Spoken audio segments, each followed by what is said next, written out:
All right. Good evening, everybody. I hope you can hear me above all that noise going on in the background. I am doing some final tests, assembling the, I guess the Stealth Mini camper. It's not really a van. It's kind of like a crossover vehicle. It is I think it's a 2005 Pontiac Vibe. Maybe a 2006. I think it's a 2005. Hey, George, good to see you on here. Kira, good morning to you. As you can see, I've got the little camper here, and I'm just moving things around, securing it, trying to figure out exactly how things are going to be laid out, before it gets semi-finalized. Even though I'll finalize it now, I'm pretty sure that when I start using it, I'll discover some issues. Although I'm trying to handle it, get the issues resolved before I try to move into this thing. But anyhow, as you can see, I've got the game running right now. The system has been changed a little bit. Let me show you what I've got going on here. Close this out here. I'm trying to do this one-handed. Actually, I have to do this two-handed. There we go. Then one-handed. And just wanted to show you, I got the layout. I decided to move the game unit to the back here of the panel. This is going to be cut and made a little bit prettier, I think, if I have the time and the energy, if I feel like doing it. But basically, you can cover it with the curtains, for nighttime. But now just to show you how it's set up. I've got the game unit here, and I'll probably put a little hook here to kind of lock things into place. That way, you can just kind of store the game controllers out of the way. I might end up making something to hold it here, like a little box or something. But this just clips on with Velcro. So it just sticks with Velcro. That way you can remove it if you need to. I wanted to keep it like this because I can change out the games on the SD card or load other games. Also wanted to be able to access it from out here and in there. It would have been nice to have it laying down, but then, you want the bed to not interfere with this, or this not to interfere with the bed. So I think putting it out of the way is better. It just looks neater.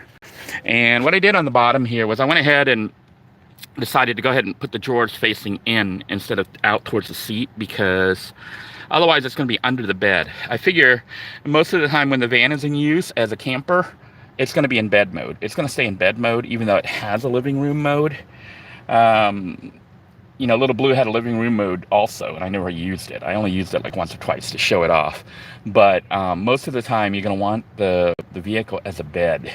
So I'm leaving it mostly in bedroom mode, and if it's in bedroom mode, it's going to be hard to access this, if it's facing that way.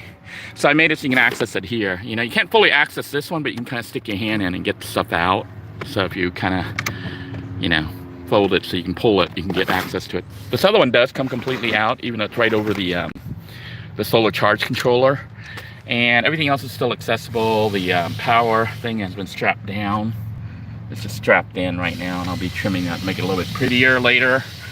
Of course, extension cord for if you have shore power, you could hook this thing up into shore power instead of running off your battery system. Right now, the system is running off the inverter. You can see the inverter is on. So it's generating its own 120 volt power coming through the system. Right now it says 12.5, which is fine. I only have one battery hooked up right now, not two. So it's got 100 amp hours of power with 50 usable. Now I do have it set up so you can have 200 amp hours with 100 usable, which I'll show you here in a minute. But the reason for doing this test is you have to be sure that, how you were planning on it working, like when you in different modes, that you can take all the parts out and put them in the vehicle without having it put somewhere else, because otherwise it's not really useful. Okay, you need to be able to carry everything that you're taking with you in the different modes. That way you can switch modes, like this is for, like if I have passengers, if I have two passengers. So right now the vehicle's designed to carry 3 people right now. So you can see this is the bed platform. And it's also the kitchen, the rear kitchen. This is just here temporarily right now, but I'm thinking of using that as the container for storing number 2 after you use the bathroom. So it'll hold 1 or 2 things. And the reason is it's sealed. It's a coffee thing, which I think does seal the smell. I'll have to check it. I could get one that's a little bit bigger. I just got this from work. They were, they go through a lot of coffee over there. So I picked it up free. I didn't feel like buying anything. So anyhow, you can see this sets up like this, and you can still look out through the rear and see everything.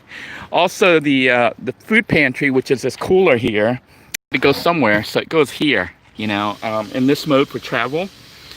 And if, you know, the kid wanted to play games, you could put it up here like that, you know, out of the way back there, and then you can sit on this side and play games. Well, I also had to make sure that the seat would go down, flat down like this for bed mode. So several changes had to occur, which I'm not really happy with, but you know, you gotta be flexible and you gotta adapt. You got a limited space, you know, that you gotta work with. So basically, the seat right now, you can see it's flat in flat mode, but in normal mode like this for travel, this is how it goes up. It goes up and locks. Well, I'll get it locking there, but it'll lock. And then you can have like a little living room here where somebody can sit. And you see that the battery, I had to remove the top to get it to go down almost flat. So with the top up, I mean with this cap on here, it raised it like another inch. And that became a problem because then the seat won't go flat. And you're like, why is that important? Well, it's important because in this mode, you really want this cover on it. You know, for travel and stuff, for normal mode. Like this vehicle, if I'm not living in it right now, I can leave it in this mode and it can carry 2 passengers. And the back passenger can play video games or watch TV or play with a computer or whatever. There's a little work area here that you could work on, you know, so you got a little space.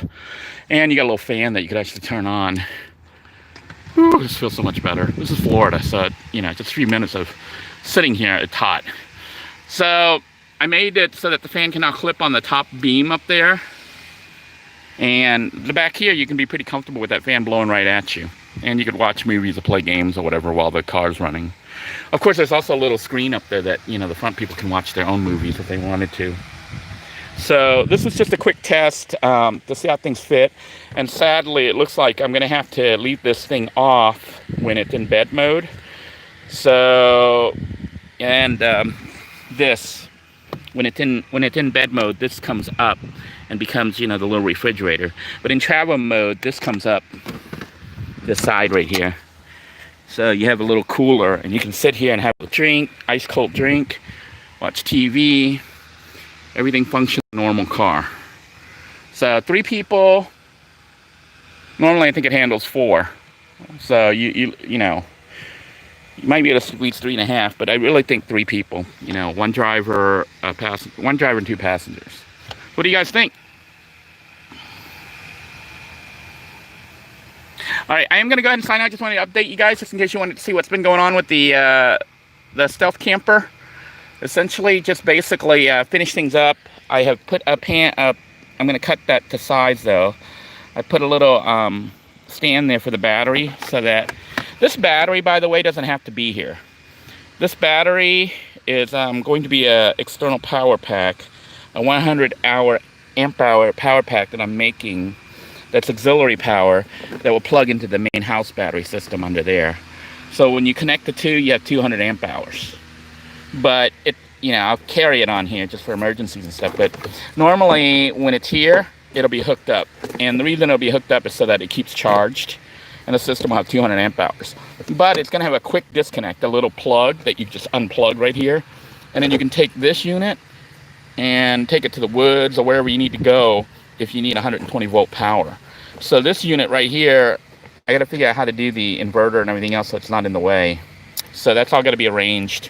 But it's going to have a 12 volt power jacks, USB jack, and 120 volts, preferably 750 watts or more. That way you can run power tools with this thing.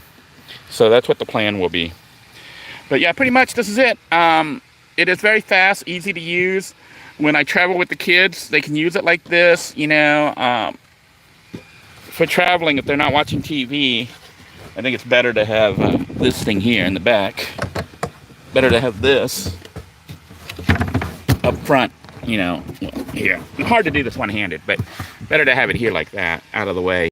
That way the rear, you can see out the rear from the front driver's side. So the vehicle continues to function like a normal vehicle, yet can be converted in a few minutes. So that's what I really like about this design. And it didn't cost too much. It was pretty fast. And one of the reasons that was because, of building Little Blue and all the other vehicles. So I kind of know what, how things should go.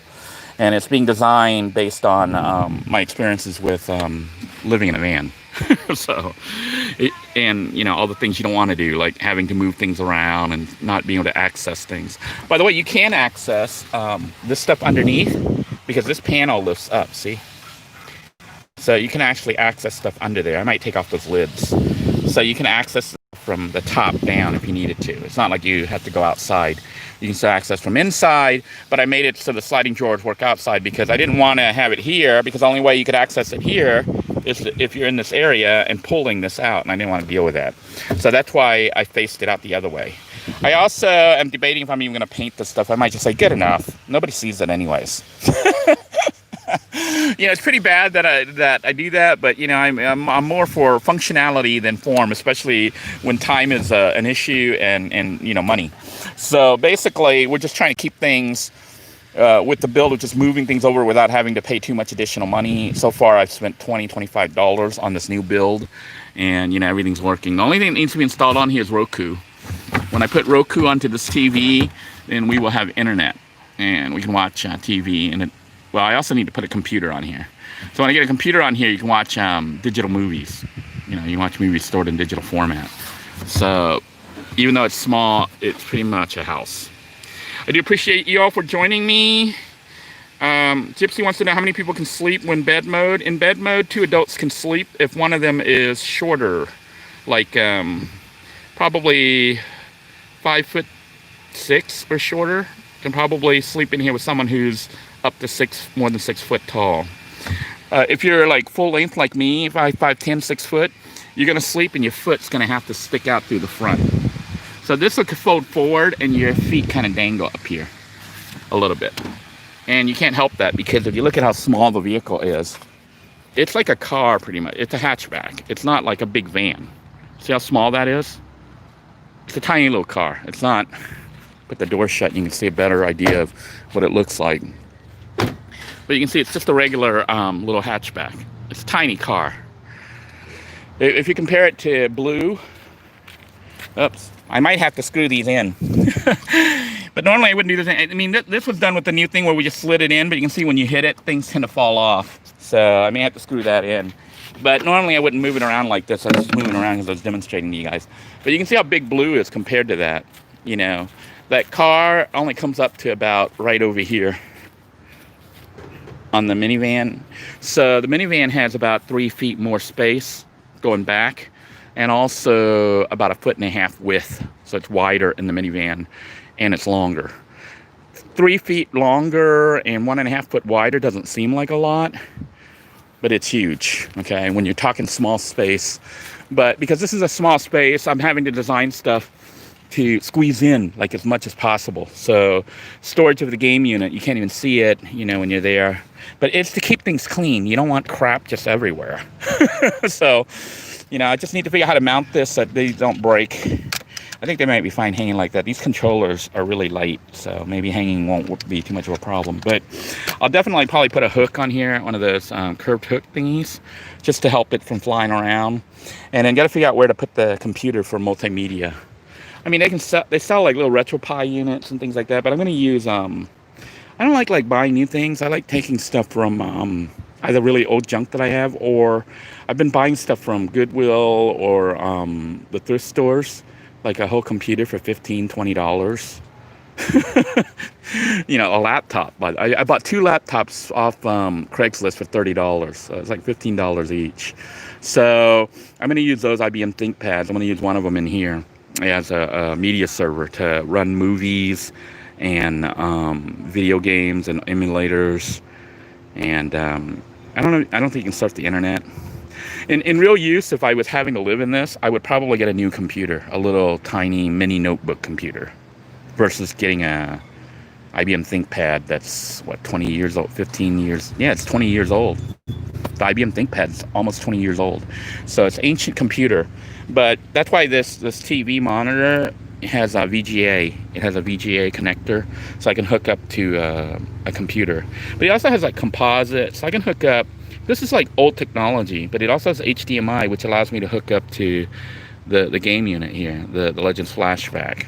So TV like this, it's really nice. Well, I'm not gonna.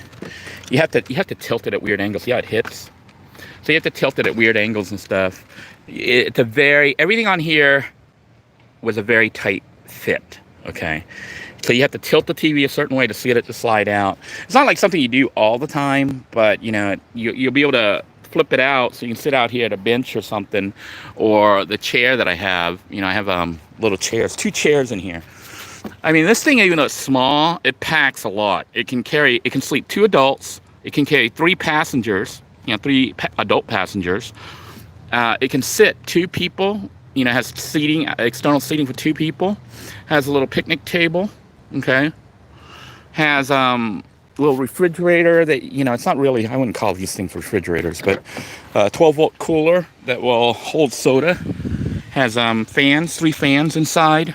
Has TV, and it can run an internet when you hook up through your phone's Wi-Fi, so you have remote internet. And you can be on-grid or off-grid. So when you're off-grid, with the external battery pack, 200 amp hours, 100 usable. So 200 amp hours of power, rechargeable through the alternator, and also alternatively through solar panels. I'm going to put the solar panels on just to show you guys, even though you don't really need it if you're in the city and you're driving around every day. But if you're going out to the woods or BLM lands where you can't plug in, or where you're not driving, where you might be parked for a week or 5 days or 3 days or whatever, you might want the solar, because it'll allow you to charge your battery banks without running your car engine, because at that point gasoline conservation becomes kind of important. John Fanta, yes, it will hold beer, but I don't recommend drinking and driving. Although if you park in BLM land or out in the middle of the boonies out there, in the middle of nowhere, I don't think they're going to care if you drink and sleep in your vehicle. But if you're in the city, if you're sleeping and stuff, I think if you're not driving and it's for the night, I don't think a cop will give you a hard time if they knock on your window. But they could try to get you for open containers is the issue. I really don't recommend carrying open booze in a vehicle, because you're like, well, what if you drink it and it's empty? Well, the thing is, even if it's empty, they're going to consider it an open container. And I don't drink, so, I drink occasionally, but not, I don't really drink. Anyway, I'm going to let you guys go. I do appreciate all of you on here. I hope you guys have a good night. I hope you found this video interesting, if not informative, on what you can do with limited space and how to kind of hide stuff. Like it looks nice here on this end. Like when you don't have that there, you can have a little work area. So even though it's a limited space, this vehicle is a little bit more versatile than even Little Blue, because of the design structure, how it was set up, and easy to switch between the different modes. I do wish you guys a good night. I hope you are all taking care and staying safe. Take care, everyone. Thank you for joining me. And if you haven't already done so, make sure you hit the like button. If you haven't subscribed to the channel, you might want to hit the subscribe button and tap the notification bell. Also, just wanted to remind you guys, Pay It Forward is going live probably tomorrow morning. Although in Kira's time, it'll be tomorrow evening, or maybe in this evening. I'm planning on going live on Pay It Forward tomorrow on a little drive, taking you guys on a little drive and just chatting while I'm driving. But it'll be on that channel. So if you haven't done so, make sure you go to the Pay It Forward channel and hit the subscribe button. I'm going to explain a little bit about what's going to be happening on that side, because we're bringing it back, and also hoping to activate it, in the sense that make it back to what it was supposed to be, sort of, with some modifications based on what we learned. Anyhow, I am going to go ahead and call it a day. I do appreciate everyone being here. Please take care. Good night, Gypsy. Good night, John. Good night, Kira. And Van Life in Christ. Glad to see you all on here. And MoBang! FoYoBucks! And Lena! Hey, angry. I hope you're not still angry. And George. Take care, everybody. Bye-bye now.